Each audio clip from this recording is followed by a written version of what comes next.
friend. Mark, let's bring you in. I've stolen a little bit of your time today, but I thought it was important to get that information out about politics in UK. But we can't always trust Israel. Very true. Good day, Diane and Brian. I'm going to get into a little bit of history here, but it actually has a lot of current relevance.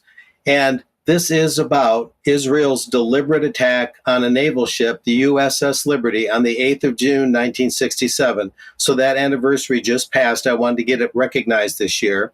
There's a little clip here on this slide that is taken from some of the communications of Israel's military forces on that fateful day in the Mediterranean Sea off the Sinai Peninsula. But, sir, it's an American ship. The reply, never mind, hit her. And let's move on from there. And what we have is some basic facts. This is my own writing that I got from various sources. On the 8th of June, 1967, during the Six-Day War, without warning, Israeli jets and torpedo boats launched an attack on the USS Liberty. 34 U.S. sailors were killed. Another 171 sailors were wounded in this attack by Israeli aircraft and torpedo boats. A CIA memo, which I had never seen before, I just found it yesterday, by the way, which was not declassified until 2006, June of that year, correctly noted the Liberty was a naval technical research ship, but falsely claimed the attack was a case of mistaken identity. The very same memo states that 2 Israeli Delta Wing jet fighters orbited and surveyed the clearly flagged Liberty at 9:50 a.m. local time near the Sinai Peninsula, but did not attack the ship until over 5 hours later in broad daylight with clear weather. So they knew full well what it was.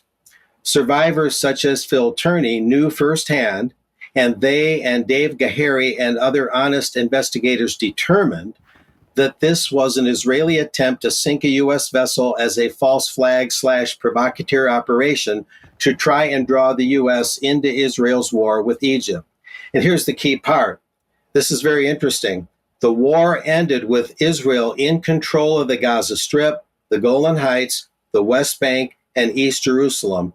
So you might say the dials were preset, Brian, in terms of what's going on in Gaza now, at least to a degree, because of this event. Now, this next slide shows Phil Tourney, one of the key survivors. I met him and spoke alongside of him at a conference in Seguin, Texas in 2018. And he had just put out this book with Dave Gahary called Erasing the Liberty. And another survivor called it the most detailed book on the Liberty I have ever seen. And it's the true story of innocence, murder, and betrayal of the most decorated ship in U.S. Navy history. Get that? Hidden for well over 50 years.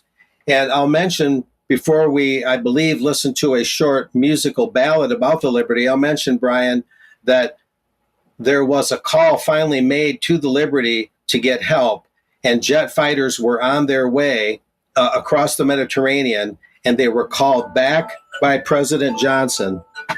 They were literally called off to defend the Liberty, and Robert McNamara, the Secretary of Defense, a higher up at the Pentagon anyway at that time, also concurred to call off that assistance to protect the Liberty.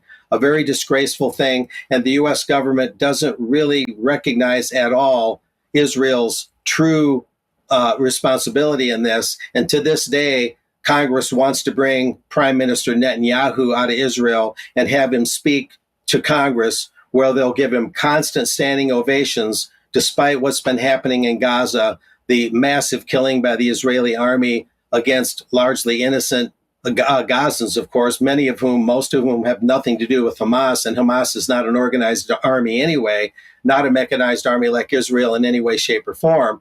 So for Congress to do that now with such a moral breach is pretty unconscionable in most people's eyes. But anyway, ifamericans.knew.org, I'll mention real quick, is another really interesting website that can give a lot more details about the massive aid that the U.S. has been giving Israel all along. But the USS Liberty, to this day, to a large extent, Brian, is still a cover-up. So back to you.